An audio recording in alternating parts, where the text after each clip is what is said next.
अस्सलामुअलैकुम। Okay, last time हमने अपना ये कहते हैं बैलेंसिंग बाय ऑक्सीडेशन में आयन मेथड देखी थी। और मैंने आपको बोला था कि ऑक्सीडेशन मेथड पेपर में इतना नहीं आता, but we will do in the end electrochemical series के साथ। ठीक है, तो अब हम स्टार्ट करते हैं। जो नेक्स्ट टॉपिक है, सबसे इंपॉर्टेंट टॉपिक है इलेक्ट्रोलाइटिक सेल्स। अच्छा, पहले बात आपको बता दूं कि पेपर के अंदर इलेक्ट्रोलाइटिक सेल्स इंक्लूड नहीं है हम कैट के अंदर, ना ही क्वेश्चन आता होता है। कुछ जो चीज़ें आती हैं उनको डिस्कस करेंगे। द थिंग इज दैट कि आपके पास इलेक्ट्रोलाइटिक सेल से इलेक्ट्रोलिसिस की इक्वेशंस आती हैं, जिनको आपको बताना होता है कि एनोड पे क्या प्रोडक्ट बनेगा, कैथोड पे क्या प्रोडक्ट बनेगा। तो ये चीज़ हमारे पास आती है। ठीक है, तो हम स्टार्ट करते हैं सबसे पहले अपने मेन टॉपिक से, that is in electrolytic cell. और ओके, तो हम स्टार्ट करते हैं सबसे पहले अपने मेन टॉपिक से, that is electrolytic cell. So yes, तो हम लोग स्टार्ट करते हैं इलेक्ट्रोलाइटिक सेल से।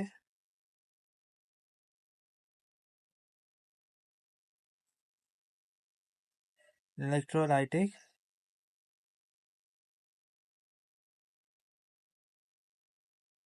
Electrolytic cell. अच्छा, हमें बहुत अच्छे से पता है कि इलेक्ट्रोलाइटिक सेल बेसिकली क्या होता है। कि ऐसा सेल होता है जो इलेक्ट्रिकल एनर्जी को केमिकल एनर्जी में कन्वर्ट करता है। ये बात हमें बहुत अच्छे से पता है। Electrolytic cell convert electrical energy into chemical energy, ये बात हमें पता है।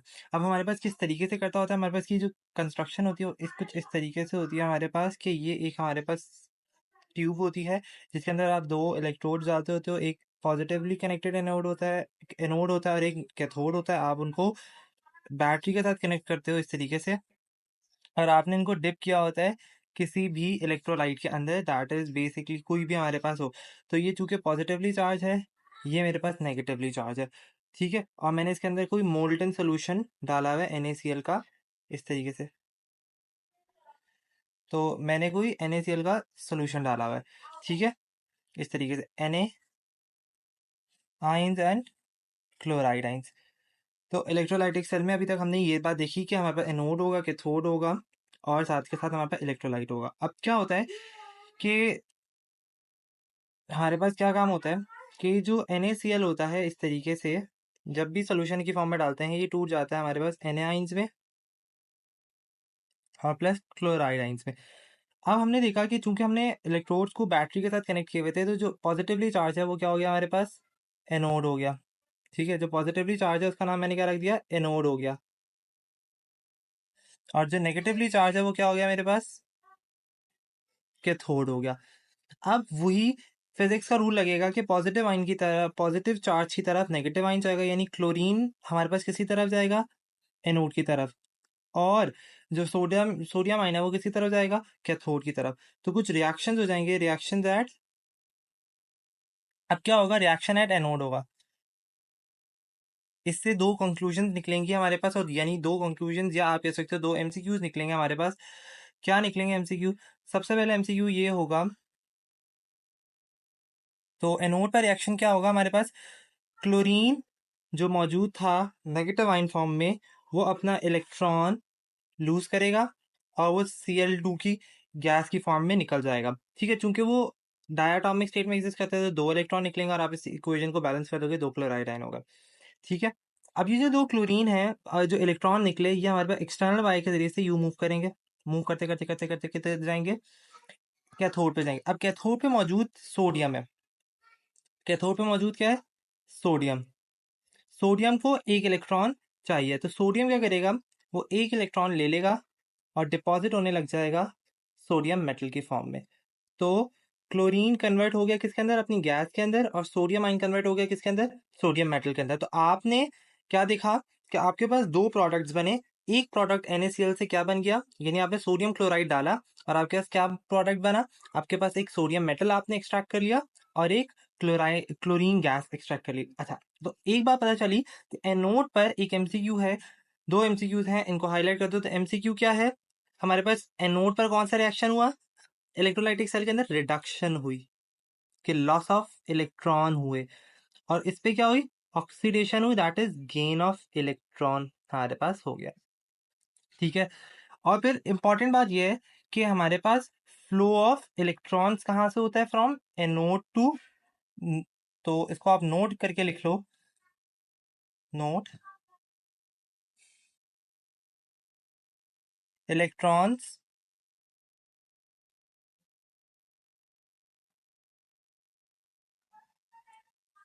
electron flow from anode anode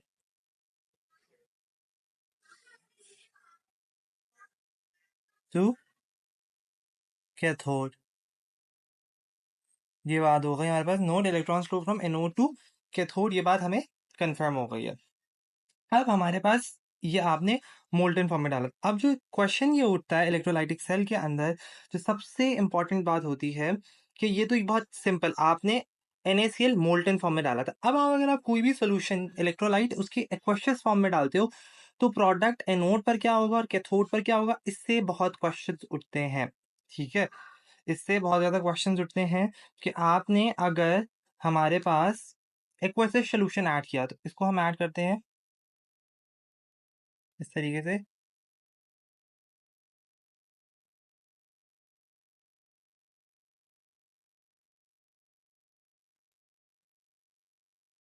adding aqueous solution, I am adding aqueous solution।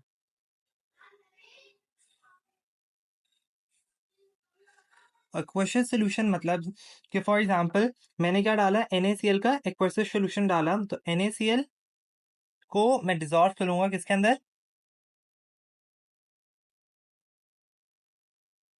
Water के अंदर।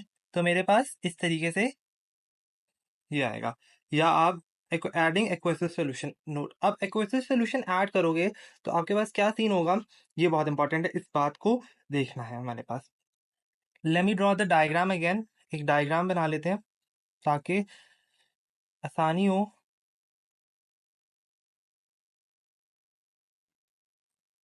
तो इस तरीके से मेरे पास क्या हो गया, लाइक ये मेरे पास एनोड हो गया, ये मेरे पास क्या हो गया, कैथोड हो गया।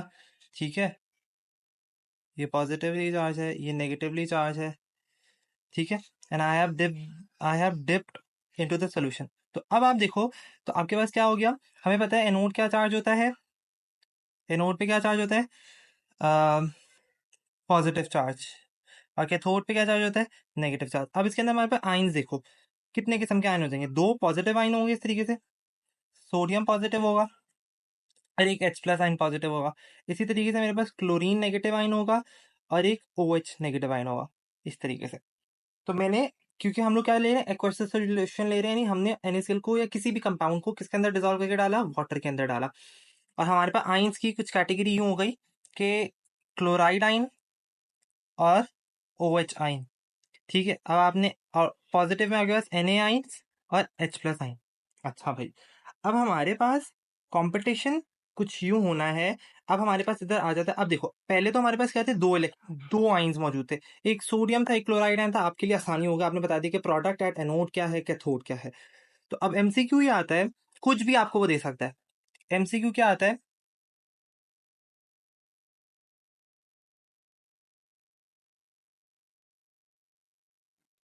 MCQ क्या आएगा, सॉरी, सो MCQ क्या आएगा हमारे पास कि product at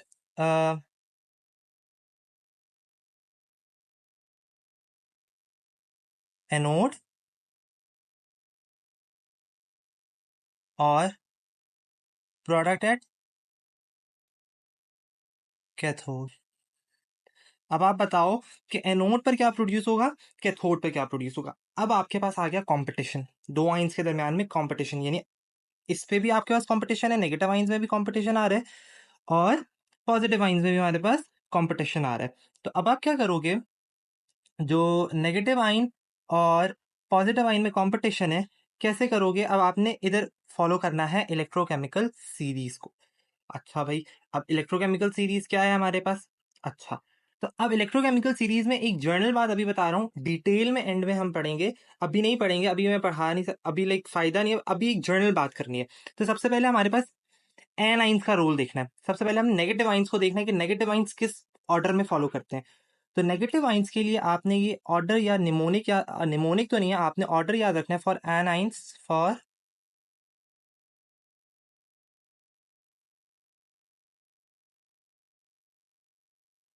for anions, for negative ions आपने प्रायोरिटी ऑर्डर याद रखना है कि अगर आपका एक से ज्यादा एनाइन आ जाता है तो आपने किसको प्रायोरिटी देनी है। आपको पता है इन्होंने ऑक्सीडाइज होना है हर हालत में, इन्होंने लॉस ऑफ, एक second, sorry I have written wrong over here, sorry sorry guys, इधर मैंने पॉइंट गलत मेंशन कर दिया, एंड दैट वाज कि एनोड पर मेरे पास क्या हो रही है, ऑक्सीडेशन हो रही है, लॉस ऑफ इलेक्ट्रॉन हो रहे हैं, ठीक है, और इधर गेन ऑफ इलेक्ट्रॉन हो रहा है तो ये रिडक्शन हो रहा है, that was my bad, okay. अच्छा, अब हमारे पास फॉर नेगेटिव आइंस या for anions priority, for anions, anions के लिए जो प्रायोरिटी ऑर्डर है, तो आपने सबसे ज्यादा प्रायोरिटी देनी है, वो कहते हैं हेलोजेंस को, फिर हमारे पास ओ एच आइन की प्रायोरिटी आएगी, ओ एच नेगेटिव, फिर आपके पास सल्फेट आइन की आएगी, और फिर आपके पास like they have equal priority order, ठीक है। यानी आपके पास अगर एनाइंस आ जाते हैं, कोई भी हेलोजन आ जाता है, ओएच आ जाता है, तो अब आपने देखना है कि आपके पास कौन सबसे पहले जाएगा, तो आपने सबसे ज्यादा प्रायोरिटी किसको देनी है, हेलोजन को। तो काम आसान हो गया ना। अब आप कैसे करोगे, आपने देखा अच्छा Cl हेलोजन है और ये OH है, तो प्रायोरिटी किसको जाएगी, ऑक्सीडेशन होने के लिए क्लोराइड आइन को। क्लोराइड आइन क्या करेगा, सिंपल अपना इलेक्ट्रॉन लूज करेगा, लेकिन चूंकि ये डायटोमिक फॉर्म में एग्जिस्ट करता है तो ये 2 इलेक्ट्रॉन लूज करेगा और आपके पास ये आ गया, तो आपके पास प्रोडक्ट एड एनोड क्या होगा, chlorine gas, that's very nice. अच्छा, अब हम देखते हैं फॉर पॉजिटिव आइंस, दोज, या आप पॉजिटिव आइन ही आप इस तरह कर सकते हो फॉर रिडक्शन, लाइक ये तो गलत हो गया, फॉर रिडक्शन, उसको ऊपर ऑक्सीडेशन हम करते हैं, फॉर रिडक्शन। रिडक्शन के लिए हम लोग क्या करते होते हैं, एक चीज होती है सेंटर में होता है हमारे पास हाइड्रोजन, इस तरीके से, फिर हमारे पास आता है और इस तरीके से, so elements lower than hydrogen, lower and above. अब रिडक्शन में हम लोग ये काम करते होते हैं कि हमारे पास एक इलेक्ट्रोकेमिकल सीरीज होती है इस तरीके से, मैंने क्या बोला, एंड में मैं पूरी इलेक्ट्रोकेमिकल सीरीज की निमोनिक बताऊंगा, उसमें अंदाज आराम से आपको पता चल जाएगा कि कुछ एलिमेंट्स कहाँ, ये फॉर एग्जांपल हाइड्रोजन सेंटर में होता है। अब जो हाइड्रोजन से ऊपर एलिमेंट होते हैं कुछ और नीचे होते हैं, कहते हैं जो एलिमेंट्स हाइड्रोजन से नीचे होते हैं उनका ज्यादा चांस होता है वो क्या करें, रिडक्शन करें, क्या करें वो, रिडक्शन करें, और जो हाइड्रोजन से ऊपर होते हैं उनका ज्यादा चांस क्या होता है, वो ऑक्सीडेशन करें, ठीक है, बात समझ में आई।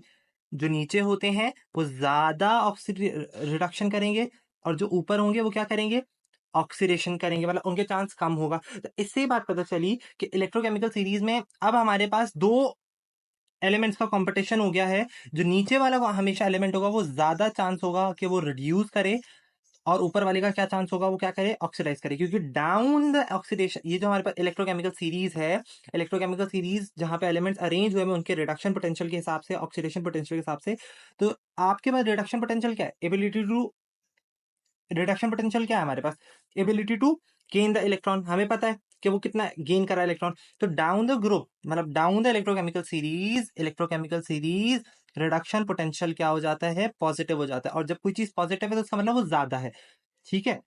तो ये अभी हम इलेक्ट्रोकेमिकल सीरीज के अंदर हम थोड़ा डिटेल में पढ़ेंगे, और वो वहीं पर है, बहुत आसान है, आपको सिर्फ इलेक्ट्रोकेमिकल सीरीज याद करनी है, हाइड्रोजन से ऊपर वाले एलिमेंट्स और नीचे वाले एलिमेंट्स, और फिर आपको बस कंपटीशन आप देखोगे जब आएगा तो आराम से आप कर लोगे। तो अभी मैं नहीं करा रहा, अभी सिर्फ एमसीक्यू यहाँ पे खुद सॉल्व करा रहा हूँ, बाद में जाके आपने खुद, जब इलेक्ट्रोकेमिकल सीरीज हो जाएगी तो आपने एमसीक्यू सॉल्व कर लेना है, ठीक है, मुख्तलिफ प्रैक्टिस बुक्स के अंदर आपको मिलेंगे, और प्रैक्टिस बुक की सॉल्यूशन के दौरान हम ये सॉल्व भी करें। अब हमारे पास मैंने अब, चूंकि आपको इलेक्ट्रोकेमिकल सीरीज याद नहीं है, मैं आपको आसानी के लिए बता देता हूँ कि जो ग्रुप 1 और ग्रुप 2 के एलिमेंट्स हैं वो आपके पास हाइड्रोजन से ऊपर की तरफ आते हैं, और बाकी जो नोबल मेटल्स हैं, कॉपर, पोटेशियम, सॉरी कॉपर हो गया, गोल्ड हो गया, सिल्वर हो गया, सारे हमारे पास किससे होते हैं, आयरन वगैरह, ये सारे हाइड्रोजन से नीचे होते हैं। तो अब चूंकि हाइड्रोजन से ऊपर है सोडियम, तो क्या हो जाएगा हमारे पास, अब इधर हमारे पास कंपटीशन, तो ये देखें हाइड्रोजन से लोअर वाले, फिर हाइड्रोजन और फिर अबव वाले। तो अब मैंने क्या कहा कि सोडियम ऊपर है, तो कौन रिड्यूस करेगा? यहाँ पे हाइड्रोजन रिड्यूस करेगा। तो हाइड्रोजन क्या करेगा? वो दो हाइड्रोजन आयंस लाएगा, दोनों एक एक इलेक्ट्रॉन्स लेंगे और हमारे पास H2 गैस एलिमिनेट हो जाएगी। तो ये हमारे पास प्रोडक्ट है, कैथोड हो जाएगा। Simple is that. तो आपके पास ये एक एक्वस सोल्यूशन वाला हमारे पास एक इंपॉर्टेंट पॉइंट आ गया। एक और एमसीक्यू अगर आपने देखना है तो मैं आपको बता देता हूँ कि एक्वस सोल्यूशन आपने ऐड किया, आप उसको सॉल्व करोगे। एमसीक्यू ये है, आपने एक्वस सोल्यूशन डाला, यानी प्रोडक्ट ऑफ इलेक्ट्रोलाइसिस बताओ कॉपर सल्फेट में, यानी और साथ में वाटर बता रहा हूँ। ठीक है, अब कंपटीशन आपके पास क्या है? पॉजिटिव आइंस में आया, नेगेटिव आइंस में आया। तो नेगेटिव आइंस कौन से? SO4 -2 और O प्लस नेगेटिव आइन। अब पॉजिटिव आइंस में किसमें कंपटीशन आया? कॉपर 1 में, और साथ के साथ मेरे पास किसमें आया? सॉरी, कॉपर 2 में और H प्लस आइन में। तो एनोड पर कौन जाएगा? अगेन वो आप सीरीज देखो तो आपने देखा कि आपके पास प्रायोरिटी किसको दोगे? आप OH आइन को दोगे। तो आपने यहाँ पे OH आइन को प्रायोरिटी दे दी। ठीक है, और अब यहाँ पर आप किसको प्रायोरिटी दोगे? मैंने क्या बात बोली थी अभी? इलेक्ट्रोकेमिकल सीरीज आपको याद नहीं है, लेकिन हाइड्रोजन से ऊपर जो नीचे एलिमेंट्स आते हैं वो कौन से होते हैं? कॉपर वगैरह। तो ये आप इसको प्रायोरिटी दोगे, सिंपल। अब चूंकि OH आइन है तो ये हमारे पास कन्वर्ट हो जाएगा इस तरीके से, कुछ ऑक्सीजन गैस के अंदर, और ये मेरे पास कॉपर मेटल के अंदर, सिंपल। तो इस तरीके से आपने इलेक्ट्रोलाइटिक सेल के चीज़ों को सॉल्व करना है। It's very easy. मैंने आपको फिर से बोला कि आप इलेक्ट्रोकेमिकल सीरीज में आप इस चीज़ को सॉल्व करना सीख जाओगे। इलेक्ट्रोकेमिकल सीरीज एक बार याद कर लोगे, फिर आपके लिए ये चीज़ बिल्कुल भी मुश्किल नहीं होगी। अच्छा भाई, अब नेक्स्ट टॉपिक की तरफ चलते हैं, that's an galvanic cell. Galvanic cell,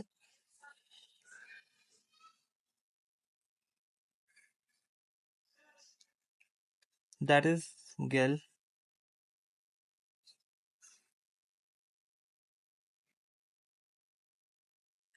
तो गैल्वेनिक सेल क्या करता होता है? हमारे पास इलेक्ट्रिकल केमिकल एनर्जी को कन्वर्ट करेगा इलेक्ट्रिकल एनर्जी में। इसकी एग्जांपल हमारे पास सेल्स, जो रिमोट कंट्रोल गाड़ियों में आप डालते हो, सेल होता है, केमिकल होता है, वो कन्वर्ट हो जाता है इलेक्ट्रिकल एनर्जी में, क्योंकि वो गाड़ी चल रही होती है। ठीक है, प्रोसेस कौन सा होता है? स्पॉन्टेनियस, खुद ब खुद हो जाता है। आपने सेल को एक बार स्टार्ट किया, मतलब स्टार्ट क्या किया आपने, वो थैली हटाते हो और वो आप यूज़ करो या ना करो, अब वो ख़त्म हो जाएगा। ये बात हो गई। अच्छा, अगेन अब गैल्वेनिक सेल के अंदर भी हमारे पास किस तरीके से क्या होता है कि गैल्वेनिक सेल के अंदर इसकी कंस्ट्रक्शन हम इस तरीके से करते हैं। हमारे पास इस तरीके से दो हाफ सेल्स होते हैं, एक हाफ सेल और एक दूसरा हाफ सेल। ठीक है, दोनों के अंदर आप क्या करते हो? एक एक इलेक्ट्रोड डालते हो, इस तरीके से इलेक्ट्रोड डालते हो, और ये दोनों कनेक्टेड हुए होते हैं हमारे पास एक सॉल्ट ब्रिज के जरिए से। ठीक है, अब क्या होता है, और यहाँ पे आप इन दोनों को कनेक्ट करते हो एक वोल्ट मीटर के साथ, इस तरीके से। अच्छा, अब गैल्वेनोमीटर में क्या होता है आपके पास? अब गैल्वेनोमीटर में क्या होता है कि आपने एक साइड पे जिंक का रॉड लिया, एक साइड पे कॉपर का रॉड लिया। अब आप जैसे ही इन दोनों को आपस में सेट करते हो तो कुछ ही होता है, और आपने इसको किसके अंदर डिप कर दिया? जिंक सल्फेट के अंदर। और आपने इसको किसके अंदर डिप किया हुआ है? कॉपर सल्फेट के अंदर। ठीक है, ये बात होगा। अब क्या सीन होता है कि जब आप इसको इस तरीके से कनेक्ट करते हो, अब इधर हमारे पास कंपटीशन स्टार्ट होता है। कंपटीशन क्या स्टार्ट होता है कि हमारे पास जिंक और कॉपर के अंदर कंपटीशन ये स्टार्ट हो जाता है, क्योंकि इलेक्ट्रोकेमिकल सीरीज आगे, फिर मैं बोल रहा हूँ इलेक्ट्रोकेमिकल सीरीज आगे आएगी, फिल वक्त अभी आप यहाँ पर याद करो, इलेक्ट्रोकेमिकल सीरीज जब याद हो जाएगी फिर आप इसको रिलेट करोगे तो आपको समझ आ जाएगा। तो हमारे पास क्या होता है कि जिंक ऊपर होता है इलेक्ट्रोकेमिकल सीरीज में और कॉपर नीचे होता है। तो अब मैंने एक बात बोली थी कि जो भी हमारे पास ऊपर मौजूद होता है, या आप कह दो जो भी नीचे मौजूद होता है, वो हमेशा रिडक्शन करेगा। इसका मतलब जो कॉपर वाली साइड है वहां पर क्या होगा हमारे पास? अब देखो, सीन देखो क्या होगा हमारे पास यहाँ पर, कि ये जो जिंक है, अब इधर देखो, मैंने क्या बोला कि ये जो कॉपर है ये क्या करेगा? रिडक्शन करेगा। ये क्या करेगा? ऑक्सीडेशन करेगा। अब क्या होगा, जो जिंक रॉड है, ये जो जिंक कैथोड है, ये क्या करेगा, अपने इलेक्ट्रॉन लूज करेगा, बिकॉज इसके पास ज्यादा ऑक्सीडेशन पोटेंशियल है, ऑक्सीडाइज करने का इसके पास पोटेंशियल ज्यादा है। तो हमारे पास क्या होगा, ये एनोड की तरह बिहेव करेगा। अब क्या होता है, तो यहाँ पर क्या हो गया, जिंक विल लूज इलेक्ट्रॉन्स, ये हो गया। अच्छा, अब क्या हुआ हमारे पास, जिंक पे इलेक्ट्रॉन्स की एक्यूमुलेशन होगा इस तरीके से, ये negative charge negative charge negative charge negative charge negative charge, ये हमारे पास क्या हो गया, एनोड हो गया। और एनोड पे कौन सा चार्ज आ गया, नेगेटिव चार्ज आ गया। हमने जब मैंने डिफरेंस कराया था तो उस टाइम पे मैंने बताया था कि ये गैल्वेनिक सेल के अंदर एनोड पे नेगेटिवली चार्ज होता है। क्यों, अब रीजन यही था कि यहाँ पे जिंक ऑक्सीडेशन करता है और इलेक्ट्रॉन की एक्यूमुलेशन होने लग जाती है, जो कि हमारे पास इसको क्या देती होती है, नेगेटिव चार्ज देता है। ठीक है, अब कैथोड पर क्या होता है कि यहाँ पर हमारे पास था कॉपर सल्फेट सोल्यूशन इस तरीके से, कॉपर +2 और सल्फेट आइंस इस तरीके से। अब क्या होता है, यहाँ पर कॉपर सॉल्यूशन में से क्या करेगा, यहाँ पर जाके जमा होने लग जाएगा, और जो इलेक्ट्रॉन्स हैं, ये जो एक्सटर्नल वाई के जरिए यहाँ पर मूव करेंगे, ये एक्सेप्ट करेंगे इलेक्ट्रॉन इस तरीके से। कॉपर +2 था सोल्यूशन के अंदर, यहाँ से 2 इलेक्ट्रॉन एक्सेप्ट किए और डिपॉजिट होने लग गया किसके अंदर, कॉपर मेटल के अंदर। तो यहाँ पर कौन सा चार्ज आ गया, चूंकि यहाँ पे पॉजिटिवली चार्ज आइंस मौजूद थे, तो इस पे क्या, ये क्या हो गया, कैथोड हो गया, क्योंकि यहाँ रिडक्शन हो रही है। और चार्ज कौन सा था, पॉजिटिव चार्ज था। क्यों था पॉजिटिव चार्ज, आइंस की वजह से। और रिडक्शन क्यों, कैथोड क्यों, तो बेसिकली यहाँ पर और रिडक्शन हो रही है, आपने देखा यहाँ पर क्या हो रही है, यहाँ ऑक्सीडेशन, यहाँ क्या हो रही है, रिडक्शन। यहाँ पे चार्ज कौन सा है, कौन सा चार्ज है, पॉजिटिव। यहाँ पे कौन सा चार्ज है, नेगेटिव। तो हमने ये बात देख ली कि किस तरीके से एनोड पर यहाँ पर नेगेटिव चार्ज आ रहा है, यहाँ पर एनोड पर पॉजिटिव चार्ज आ रहा है। ये बहुत इंपॉर्टेंट एमसीक्यू है, ये आता है कि why there is a negative charge on anode in galvanic cell. तो आप क्या बोलोगे, due to accumulation of electrons by the loss of zinc, या by the formation of zinc ions, zinc +2 ions. और इधर वो बोला जाएगा कि कैथोड है, इसमें तो पॉजिटिव चार्ज क्यों है जबकि नेगेटिव चार्ज होना चाहिए था। तो आप बोलोगे यहाँ पे पॉजिटिव चार्ज इस वजह से है, या एमसीक्यू में आंसर इस तरीके से होगा कि यहाँ पे ड्यू टू कॉपर आइंस की वजह से हमारे पास हो रहा है। ठीक है, अब हमारे पास देखो आहिस्ता आहिस्ता जिंक का साइज डिक्रीज हो रहा है, तो एनोड एमसीक्यू क्या आ गया,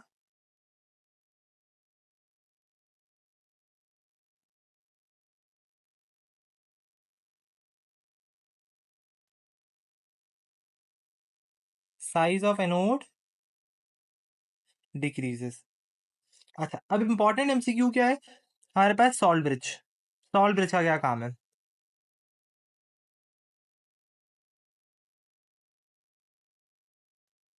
बहुत एमसीक्यूज उठते हैं सॉल्ट ब्रिज से, तो आपको ज्यादा अच्छे से पता होना चाहिए कि सॉल्ट ब्रिज का क्या काम है।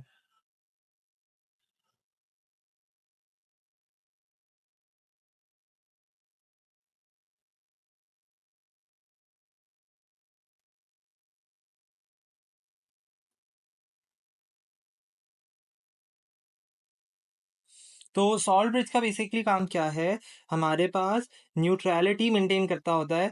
अच्छा, अगर अब हमारे पास क्या है, हमने देखा कि इस कंपार्टमेंट में नेगेटिविटी क्रिएट हो रही है, इस कंपार्टमेंट में क्या क्रिएट हो रही है, पॉजिटिविटी। अगर हमारे पास सॉल्ट ब्रिज ना होता तो मेरे पास क्या होता, न्यूट्रलिटी क्रिएट ना होती। तो हमारे पास क्या करता होता है, हमारे पास maintain the half cells, neutrality overall create करता है। अगर हमारे पास सॉल्ट ब्रिज नहीं होगा तो हमारे पास न्यूट्रलिटी क्रिएट नहीं होगी, न्यूट्रलिटी क्रिएट नहीं होगी तो रिएक्शन नहीं होगा, और हमारे पास वोल्टेज ड्रॉप टू जीरो। तो सबसे पहली बात, सॉल्ट ब्रिज किसका बना हुआ है, ये बात पता होनी चाहिए हमारे पास। कौन सी सॉल्ट का बना होता है, potassium chloride, sometimes it is made up of potassium nitrate. और क्या काम होता है हमारे पास, मेंटेन्स न्यूट्रलिटी,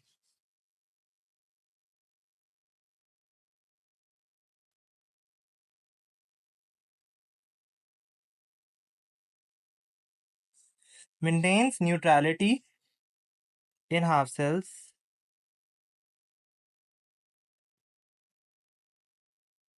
अच्छा, एमसीक्यू क्या आता है कि if salt bridge is not present तो क्या चीज होगा हमारे पास, तो वोल्टेज ड्रॉप कर जाएगा जीरो पर। अगर सॉल्ट ब्रिज आप नहीं रखते तो हमारे पास वोल्टेज क्या हो जाएगा, ड्रॉप टू जीरो। क्वेश्चन क्या होता है, if not present,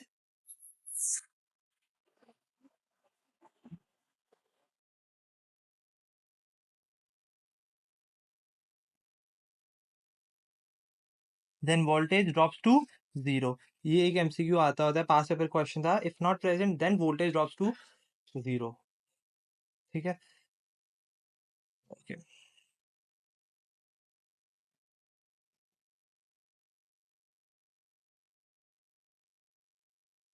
okay. Now representation of galvanic cell, एक बार एमसीक्यू आया था representation of galvanic cell. Representation,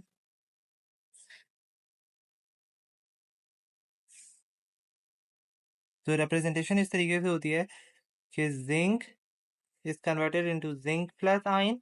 ठीक है, और ये हमारे पास सॉल्ट ब्रिज का साइन हो गया, और ये हमारे पास copper is converted into copper. तो सिंपल हमारे पास ये गैल्वेनिक सेल भी एंड हो गया।